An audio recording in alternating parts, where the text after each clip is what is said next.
Hello friends, Radhe Radhe, जय श्री कृष्णा। स्वागत है आपका अपने YouTube channel SL magic tricks में। आप सब कैसे हैं? आई होप आप सब अच्छे होंगे, स्वस्थ होंगे और अपनी पढ़ाई अच्छे से कर रहे होंगे।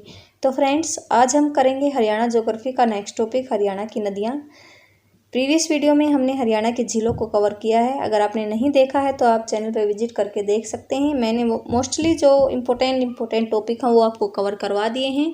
अभी जो छोटे टॉपिक बचे हैं उनको कवर कर रहे हैं। आज हम करेंगे हरियाणा की नदियाँ।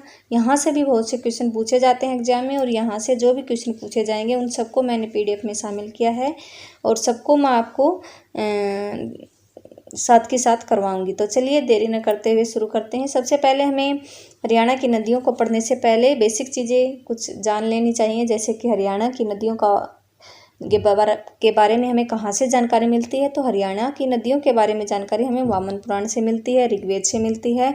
तो सबसे पहले जो हरियाणा की नदियों का जो वर्णन है वो कहाँ पे मिला है? वामन पुराण में मिला है, और वामन पुराण के रचयिता रहेंगे महर्षि वेद व्यास जी।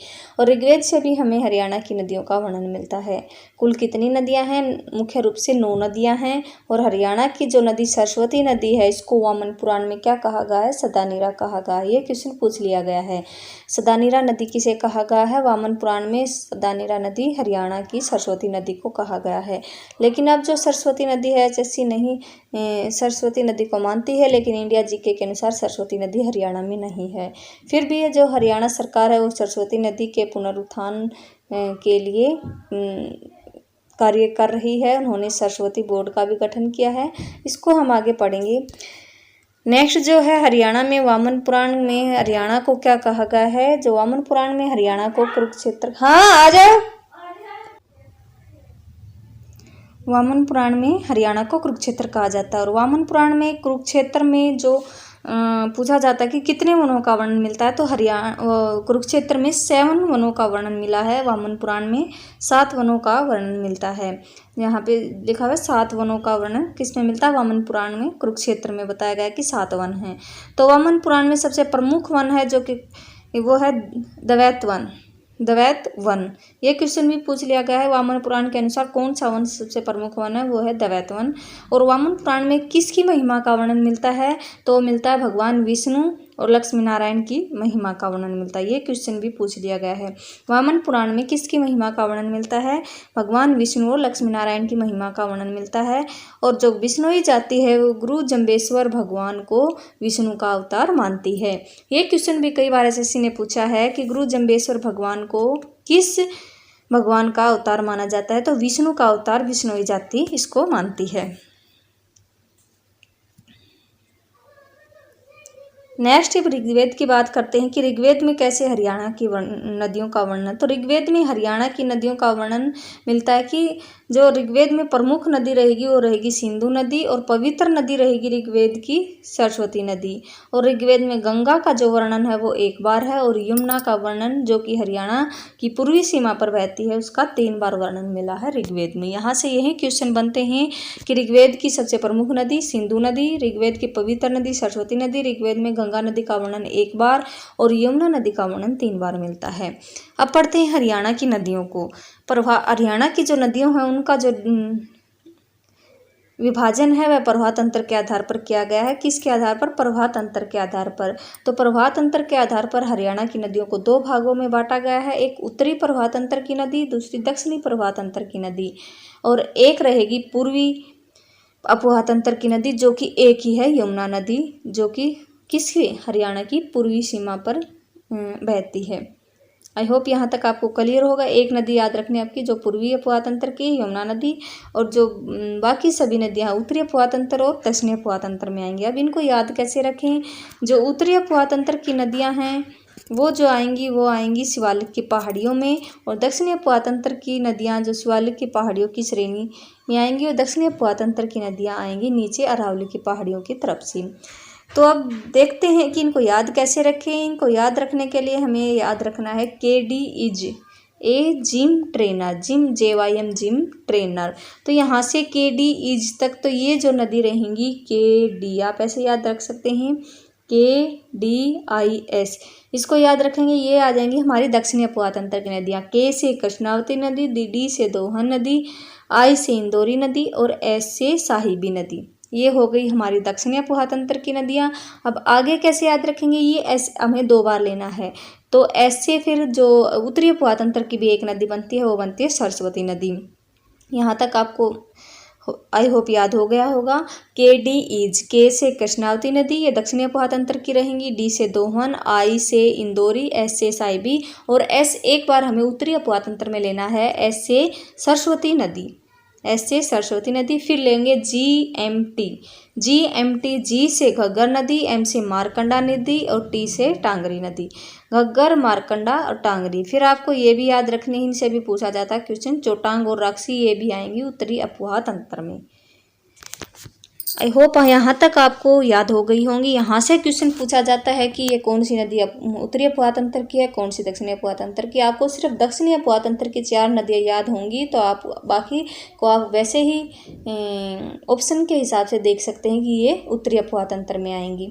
तो नेक्स्ट हम देखते हैं, इनको डिटेल में कवर करते हैं। जो उत्तरी अपुआतंत्र की नदियाँ हैं उनको पहले कवर करेंगे। ये आएगा उत्तरी अपुआतंत्र की नदियों को पहले कवर करेंगे। सबसे पहले आएगी, पहले हम पूर्वी अपुआतंत्र की नदी को लेते हैं जो कि रहेगी यमुना नदी, उसको कवर करते हैं। फिर हम करेंगे उत्तरी अपुआतंत्र की नदियाँ, फिर दक्षिणी अपुआतंत्र की नदियाँ। तो यमुना नदी कौन सी है? पूर्वी अपुआतंत्र की नदी है, ये हरियाणा की पूर्वी सीमा पर बहती है।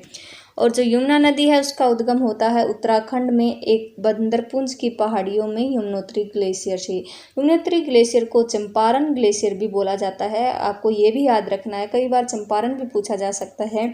तो बंदरपुंज की पहाड़ियों में कहाँ से निकलती है? उत्तराखंड से निकलती है, यमुनोत्री ग्लेशियर से होता है।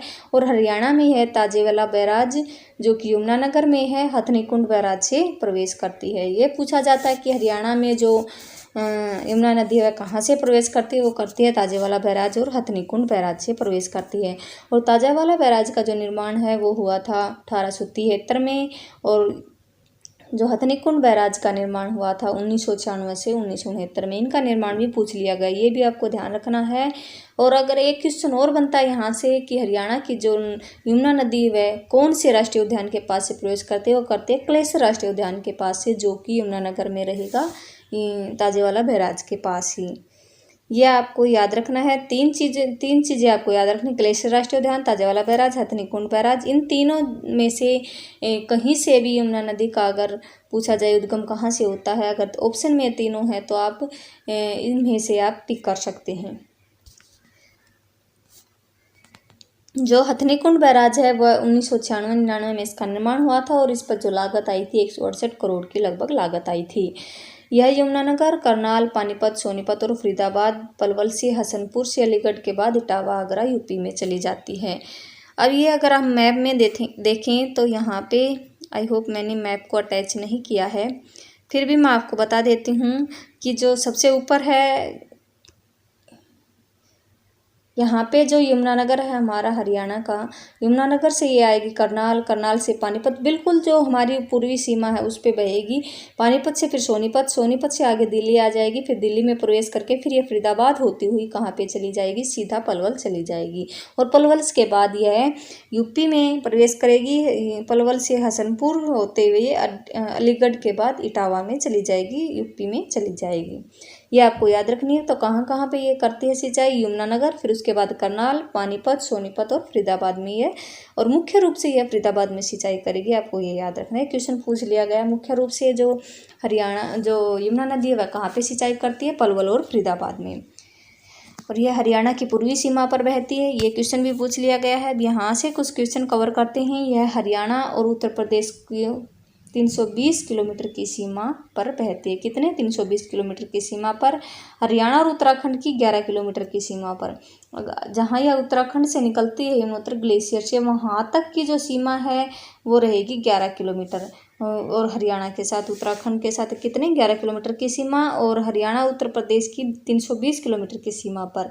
और इसकी कुल लंबाई अगर यमुनोत्री ग्लेशियर से पूछा जाए प्रयागराज तक, तो ये रहेगी से प्रयागराज जहाँ पे जाके ये गंगा में मिल जाती है 1376 किलोमीटर। कितना? 1376 किलोमीटर। और गंगा की सबसे बड़ी सहायक नदी यहीं रहेगी। कौन सी रहेगी? यमुना नदी ही गंगा की सबसे बड़ी सहायक नदी है। और यहाँ से पूछा जाता है कि यमुना नदी की क्या क्या कहा जाता है। यमुना नदी को कहा जाता है यमराज की बहन, शनिदेव महाराज की बहन, यमराज की, शनिदेव महाराज की बहन, और सूर्य की पुत्री और छाया माँ की पुत्री। पुत्री भी दो बोला जाता है, एक तो छाया माँ की पुत्री, सूर्य की पुत्री, शनिदेव महाराज की बहन, यमराज की बहन, और काली गंगा, आदित्य आदि नामों से भी इसको जाना जाता है। और जो हथनीकुंड बैराज है उसको कहा जाता है मछुआरों का स्वर्ग बोला जाता है। ये क्वेश्चन भी पूछ लिया गया है, मछुआरों का स्वर्ग किसे कहा जाता है? हथनीकुंड बैराज को कहा जाता है। अब जो ताजेवाला बैराज है उसका निर्माण मैंने बताया था आपको 1873 में हुआ था। वहाँ से 2 नहरें निकाली गई हैं हरियाणा में। ताजेवाला बैराज से हरियाणा में 2 नहरें निकाली गई है, एक पूर्वी यमुना नहर, एक पश्चिमी यमुना नहर। जो पूर्वी यमुना नहर है वो तो यूपी में चली जाती है, यूपी में सिंचाई करती है, और जो पश्चिमी यमुना नहर है वो करती है हरियाणा की सबसे पुरानी नहर रहेगी। ये करती है रोहतक, करनाल और पानीपत में सिंचाई करती है। ये आपको पॉइंट याद रखना है, रोहतक, करनाल और पानीपत। यहाँ से क्वेश्चन पूछा जाता है पश्चिमी यमुना नहर कहाँ कहाँ सिंचाई करती है? रोहतक, करनाल और पानीपत में सिंचाई करती है। अब पढ़ते हैं यमुना की सहायक नदियाँ। यमुना की सहायक नदियों में जो रहेंगी, यहाँ से पूछा जाता है यमुना की सहायक नदियाँ कौन कौन सी हैं। हरियाणा के अंदर जो सहायक नदियाँ रहेंगी वो रहेंगी सोम, पथराला नदी और बूढ़ी नदी। ये आपको याद रखना है, सोम, पथराला और बूढ़ी हरियाणा के अंदर रहेंगी। और हरियाणा से बाहर जो सहायक नदियाँ रहेंगी वो रहेंगी टोंस, गिरी, आसन नदी। टोंस, गिरी और आसन नदी। और यहाँ से बांध भी पूछे गए हैं। बांध जो परियोजनाएं पूछी गई हैं यहाँ पे जो बनी हुई हैं यमुना नदी पर, कौन कौन सी परियोजनाएं हैं उनको देख लेते हैं। किसाऊ बांध परियोजना रहेगी जो यमुना नदी की सहायक नदी है जो हरियाणा से बाहर है, वो रहेगी टोंस नदी पर। आपको ये याद रखना है। लखवार बांध परियोजना भी यमुना पर है। और गिरी और जो रेणुका बांध परियोजना वो रहेंगी गिरी नदी पर। आपको ये याद रखना है, जो कि यमुना की सहायक नदी है। यहाँ से अगर क्वेश्चन पूछा जाए, कई बार एसएससी ने क्वेश्चन पूछा है कि यमुनानगर किस नदी के किनारे है, तो यमुनानगर को जो एसएससी मानती है वो मानती है सरस्वती नदी के किनारे। ये आपको याद रखना है, क्वेश्चन गलत नहीं करना है एग्जाम में। अब पढ़ते हैं हम यमुना नदी से जो महत्वपूर्ण क्वेश्चन है वो मैंने आपको कवर। इसको अलग करती है हरियाणा व उत्तर प्रदेश को कौन सी नदी अलग करती है? यमुना नदी करती है। हरियाणा की पूर्वी सीमा पर बहती है, यह सदानीरा है। और सिंचाई की दृष्टि से सदानीरा क्यों है? सदा बहने वाली नदी है। सिंचाई की दृष्टि से हरियाणा की सबसे महत्वपूर्ण नदी रहेगी है। इसे खुला नाला भी बोला जाता है। क्या बोला जाता है? खुला नाला भी किसको कहा जाता है? यमुना नदी को बोला जाता है। फरीदाबाद, पलवल में प्रमुख रूप से ये सिंचाई करते हैं। ये क्वेश्चन रहेंगे हरियाणा की नदियों जो यमुना नदी उससे संबंधित। अब पढ़ते हैं हम सरस्वती नदी। और ये कौन से अपवाह तंत्र की नदी है? ये रहेगी उत्तरी अपवाह तंत्र की नदी। अब उत्तरी अपवाह तंत्र की नदियों को कवर करते हैं, फिर करेंगे हम दक्षिणी अपवाह तंत्र की नदियों को कवर। तो सरस्वती नदी है वह रहेगी, इसका उद्गम स्थल रहेगा हिमाचल प्रदेश में सिरमौर की पहाड़ियों हर की धून से इसे निकलती है। ये माना जाता है कि ये हर की धून से निकलती है। तो हरियाणा में यह प्रवेश करती है आदि बद्री नामक स्थान जो कि यमुनानगर में ही है, वहाँ से यह प्रवेश करती है। अब यहाँ से क्या क्या क्वेश्चन पूछे जाते हैं। ऋग्वेद काल की सबसे पवित्र नदी रहेगी है कौन सी? सरस्वती नदी। या कुरुक्षेत्र में पेहवा स्थान से, कुरुक्षेत्र में यहाँ से अगर यह सिरमौर की पहाड़ियों से निकलती है हिमाचल प्रदेश में, तो यह कुरुक्षेत्र में जहाँ पेहवा स्थान है वहाँ पे जाके यह सनीसा झील से क्या करती है? जल प्राप्त करती है। और फिर यह पंजाब के संगरूर में जाकर घग्गर नदी में मिल जाती है। कहाँ पे? पंजाब के संगरूर में जाकर कहाँ पे? घग्गर नदी में मिल जाती है। ये पॉइंट आपको याद रखना है। यहाँ से क्वेश्चन बन सकता है कुरुक्षेत्र में पेहवा कहाँ से है? सनीसा झील से जल कहाँ से प्राप्त करती है? कुरुक्षेत्र के पेहवा में सनीसा झील से जल प्राप्त करती है और पंजाब के संगरूर में जाकर घग्गर नदी में यह मिल जाती है। और यहाँ से एक क्वेश्चन पूछा जाता है कि आदि बद्री नारायण मंदिर कौन सी नदी पर है? तो ये रहेगा सरस्वती नदी के किनारे रहेगा। महाभारत में वर्णित जो नरकातरी तीर्थ है वह भी कहाँ पे है? सरस्वती नदी के किनारे रहेगा। ये भी क्वेश्चन पूछा गया, मोस्ट इंपोर्टेंट क्वेश्चन रहेगा। महर्षि वेदव्यास ने महाभारत इस नदी के किनारे लिखी थी। कौन सी नदी के किनारे? सरस्वती नदी के किनारे लिखी थी। अगर पूछा जाए कि महाभारत को महर्षि वेदव्यास जी ने किस नदी के किनारे लिखा था, तो वो रहेगा सरस्वती नदी के किनारे। और जो सरस्वती नदी की जो खुदाई है जो खुदाई के साक्ष्य मिले हैं वो मिले हैं कि मुगल वाले गाँव में इस नदी के साक्ष्य मिले हैं। खुदाई के समय मुगल वाले गाँव यमुनानगर से सरस्वती नदी के साक्ष्य मिले हैं। कहाँ से, ये क्वेश्चन पूछ लिया गया है। जो सरस्वती नदी के साक्ष्य कहाँ से मिले हैं, खुदाई के समय मिले हैं, मुगल वाले गाँव यमुनानगर से मिले हैं। अब जो मुस्तफ़ाबाद गांव है यमुनानगर में, उसका जो नाम है सरस्वती नगर कर दिया गया है।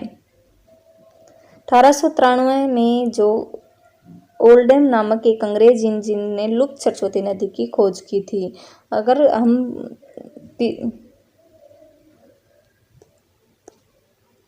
अगर पूछा जाए कि सरस्वती नदी की खोज किसने की थी, तो 1893 में C.F. ओल्डम नामक एक अंग्रेजी इंजीनियर ने लुप्त सरस्वती नदी की खोज की थी। और सरस्वती शोध संस्थान 1999 में इसकी स्थापना की गई दर्शनलाल जैन के द्वारा। हरियाणा सरकार ने 2015 में हरियाणा सरकार ने 2015 में सरस्वती हेरिटेज बोर्ड का गठन किया गया। कब किया गया, ये क्वेश्चन पूछ लिया गया है। हरियाणा सरकार ने 2015 में सरस्वती हेरिटेज बोर्ड का गठन किया। और सरस्वती हेरिटेज बोर्ड के जो अध्यक्ष रहेंगे वो रहते हैं हमारे हरियाणा के CM, जो कि मनोहर लाल खट्टर, और उपाध्यक्ष रहेंगे धूमन सिंह किरमेच। अब पढ़ते हैं घग्गर नदी। जो घग्गर नदी है वो रहेगी हमारी कौन सी, उत्तरी अपवाह तंत्र की नदी। और इसको अगर आपको याद रखना है तो आप याद रख सकते हैं घर में डोग, और डोग से हमें याद रहेगा डागशाही की पहाड़ियों से हिमाचल प्रदेश से यह निकलती है। और हरियाणा में यह कालका पंचकुला से प्रवेश करती है। आप मैप में देख सकते हैं यहाँ पे जो यहाँ से निकलेगी हिमाचल प्रदेश के डागशाही की पहाड़ियों से, फिर हरियाणा में कालका में प्रवेश करके फिर यह सीधा सिरसा से होती हुई राजस्थान में चली जाएगी। और राजस्थान में जो सिरसा में है, सिरसा में जो है इसके ऊपर बनाया गया है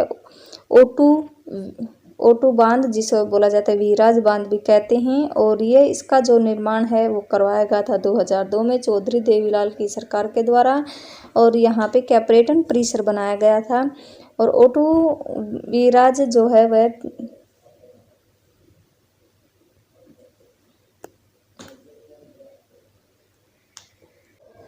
ओटू वीराज से जो आगे की जो नदी रहेगी, जो ये घग्गर नदी, इसको बोला जाएगा हकरा नदी। और इससे पहले की नदी को बोलते हैं हम घग्गर नदी। और यहाँ से जो ये कालका से निकलती है, यहाँ से ये दो पहाड़ियाँ हैं, इनके बीच से निकलती है। ऊपर की जो साइड पहाड़ी रहेगी उसे टिपरा बोलते हैं, और नीचे होती है उसको मोरनी बोलते हैं। तो यह अगर पूछा जाए कि कौन सी दो पहाड़ियों के बीच से घग्गर नदी निकलती है, वो रहेगी टिपरा और मोरनी पहाड़ियों के बीच से। तो अब जो वीडियो है वो लंबी हो रही है, आगे की जो नदियाँ वो हम कल कवर करेंगे। थैंक यू सो मच, मिलते हैं नेक्स्ट वीडियो में।